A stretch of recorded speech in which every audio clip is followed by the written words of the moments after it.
right on time. Stage 2 LOX load is now complete. And with the completion of LOX load, we will start to vent out the LOX line on the transporter erector, so you'll see a lot more of that white cloud that I mentioned earlier. There you can see it on your screen. Again, this is just the liquid oxygen venting out of the LOX line on that transporter erector.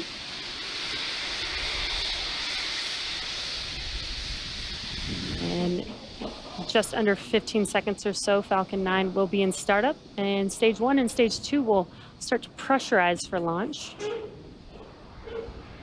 Again, the weather looks amazing over there. Some blue skies. Great weather for a launch. Falcon 9 in startup. There's that call out that Falcon 9 is now in startup. Now we're just waiting on the final go for launch from the... Stage 2, press for flight. Waiting for the final go for launch from the launch director. Falcon 9 Starlink LDs go for launch. And there it is. All systems are go for launch. T-minus 30 seconds. Now let's listen into the terminal count and watch as Falcon 9 takes our stack of Starlink satellites into space. Stage 1's startup pressures. T-minus 15 seconds. Falcon 9 is configured for flight. 10, 9, 8, 7, 6, 5, 4, 3, 2, 1, 0. Ignition and liftoff.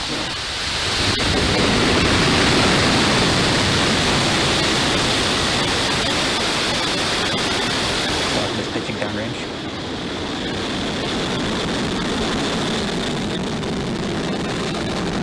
Stage 1 propulsion throttle.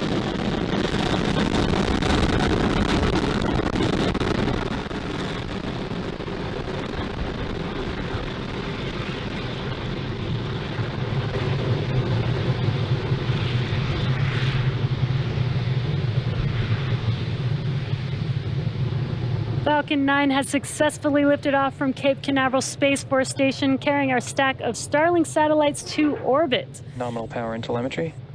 Max Q is the next major event coming up here shortly, which will now be throttling down the engines, the M1D engines on that first stage for. Max Q is the maximum aerodynamic pressure that the vehicle sees on ascent. Vehicle is supersonic. And the weather, again, is looking beautiful, clear skies with an amazing view of Falcon on ascent there. Max Q. There's that call out that we have passed through Max Q. So in about a minute, we'll have 3 events happening back to back. That'll be main engine cutoff, or MECO, followed by stage separation and SES1, or second engine start 1. Now MECO is where we shut down all 9 of those M1D engines on the first stage that you see burning there on your screen. That's in preparation for the second event, which is stage separation. MVAC is chilling in. Just heard that call out that MVAC chillin has begun. Now stage separation is where the first stage separates from the second stage, and first stage will make its way back to Earth in an attempt to land on our drone ship, Of Course I Still Love You, while stage 2 continues on its journey with the third event, second engine start 1. That's where we light up that MVAC engine, and it will propel the second stage along with the Starlink satellites to their targeted drop-off orbit. Just under 20 seconds or so away from those 3 events, that's MECO, stage separation, and SES1.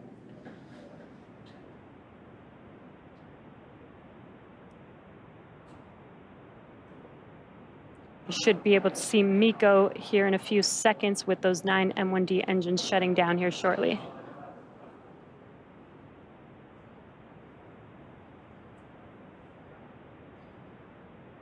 And MECO. Stage separation confirmed.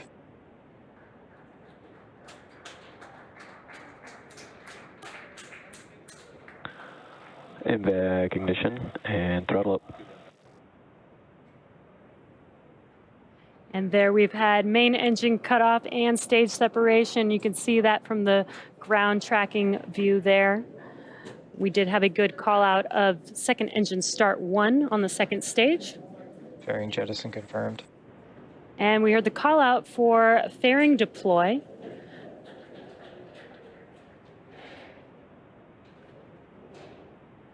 It looks like we don't have those onboard camera views, but we can still see the first and second stage on your screen there. Now, as a reminder, we will be attempting to recover the fairing halves today with our contracted recovery vessel named Sheila Bordelon.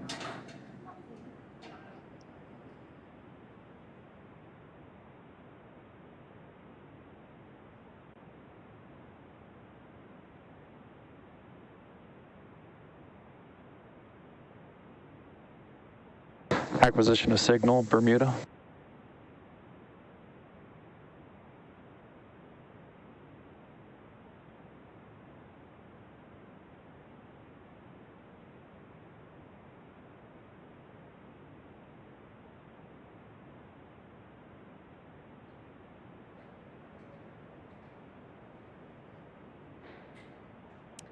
And it does look like fairing separation was good.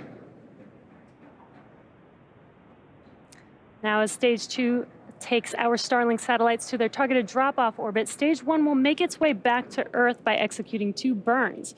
The first is the entry burn. That's where 3 of the M1D engines will reignite. This helps to slow the stage down as it re-enters the upper part of the Earth's atmosphere. Now, the second burn is the landing burn, and this is the single engine burn that brings the vehicle speed down rapidly in order to land on the drone ship, and that is that center E9 engine, which is just powerful enough to slow the vehicle down to touch down on that drone ship. Second stage is following the nominal trajectory. And we do hear that call out that second stage is looking nominal. Unfortunately, we do not currently have any onboard views of that second stage at the moment, but everything is still looking nominal so far.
If you're just joining us here, we did have a successful liftoff of our Stage 1 from Falcon 9 from Stage 1 Cape, FTS is safe. Cape Canaveral SLS-40, and we're currently Stage 2. We do not have the camera views right now, but we do have confirmation that it is still looking good.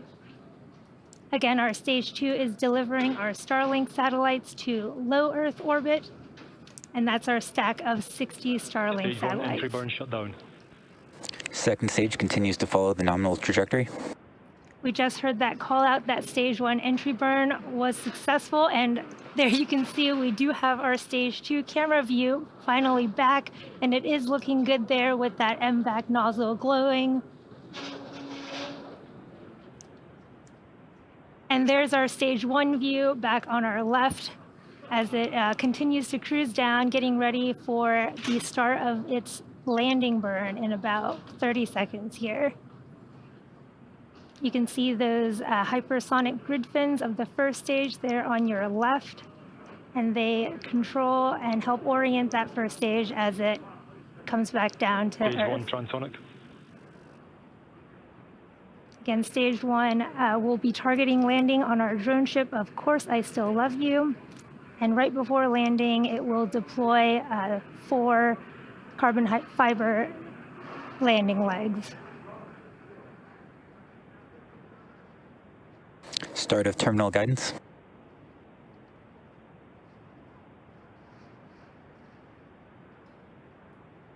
Stage 1 landing burn.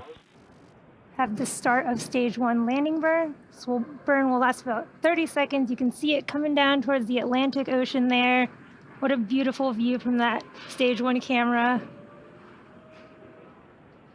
Stage 1 landing leg deploy.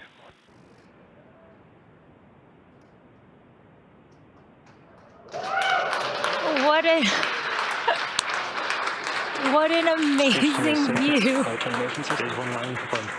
What an amazing view of that stage 1 landing burn. We got our cameras back just in time for that. And this marks our 79th successful recovery of an orbital class rocket And go. and the 7th recovery of this particular booster. Expected loss of signal, Kate. We had an expected loss of signal there, but Nominal orbital insertion. we did have confirmation of second engine cutoff and a good orbit. And now stage 2 is going to coast in this orbit for the next 35 minutes or so. And while that happens, take a look at this animation showcasing where we are in the coast phase, and we'll see you back here at T plus 45 Acquisition of minutes signal to Finland. for a second stage relight.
Expected loss of signal, Bermuda.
Expected loss of signal, Newfoundland.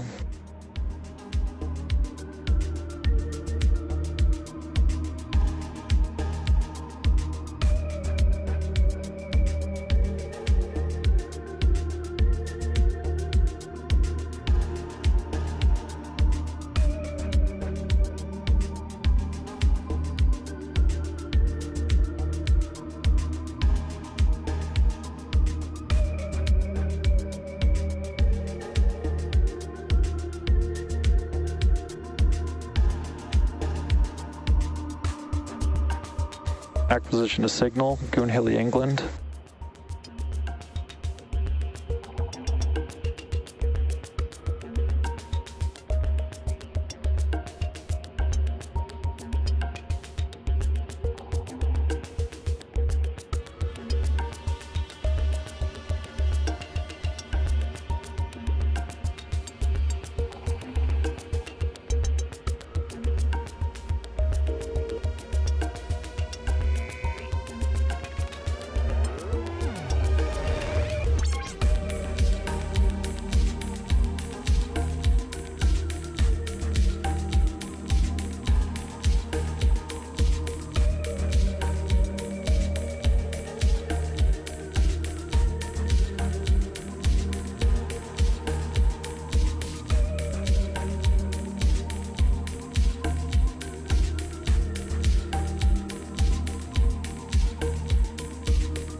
Expected loss of signal, Goonhilly, England.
Welcome back to the webcast for our 24th Starlink mission from Cape Canaveral Space Force Station. So far, we've had an on-time liftoff at 12:34 p.m. Eastern Time. Our first stage came back and landed on our drone ship, Of Course I Still Love You. And now our second stage is awaiting relight, or SES-2, second engine start 2, in just a few seconds here. And it'll just be a 1-second burn.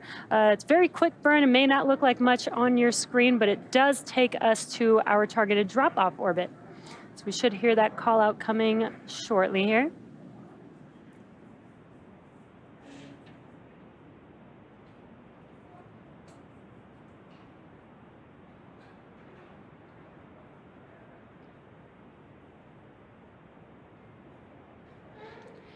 And there you saw it very quickly on your screen. We did get that green color flame. That's that T-Teb that I mentioned. We did have SES-2 and SECO-2.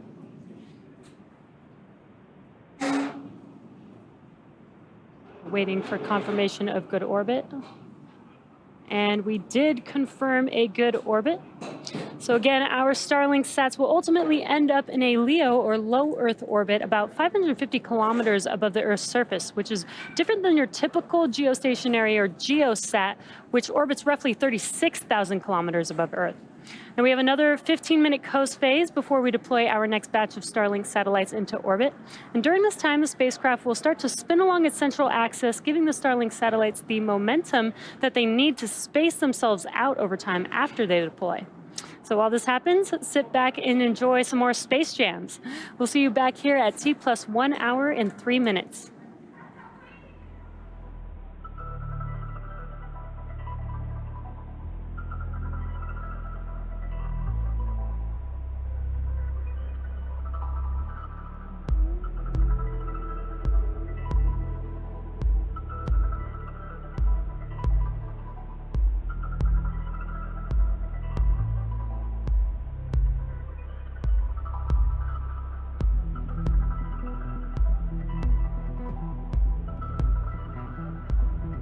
Expected loss of signal, Diego Garcia.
Position to signal Tasmania.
Welcome back. If you're just now joining us, we had an on-time liftoff at 12:34 p.m. Eastern Time. Our first stage booster had a successful 7th flight, as well as landed for its 7th time and the 79th recovery overall.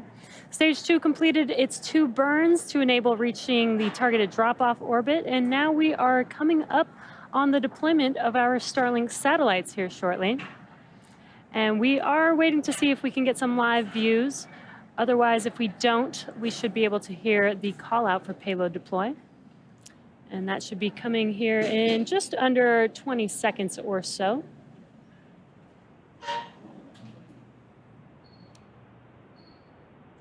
And again, our second stage was spinning in preparation for the deployment of these Starlink satellites, and that gives them some momentum to spread themselves out over time after they deploy.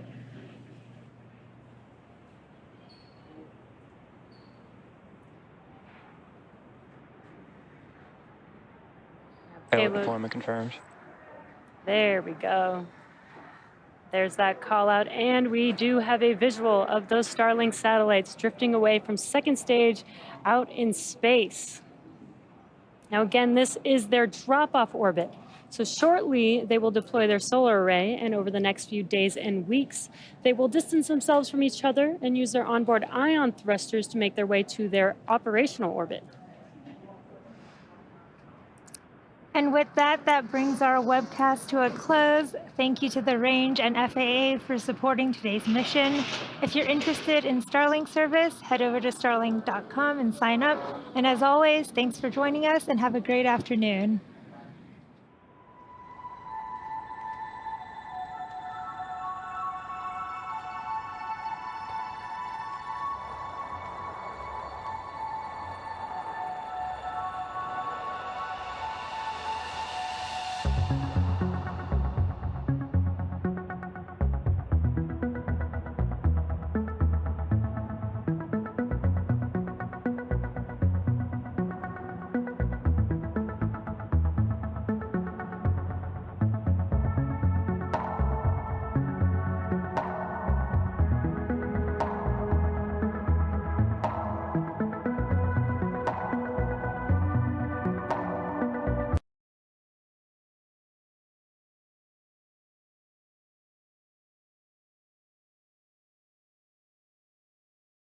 MVAC chillin has begun.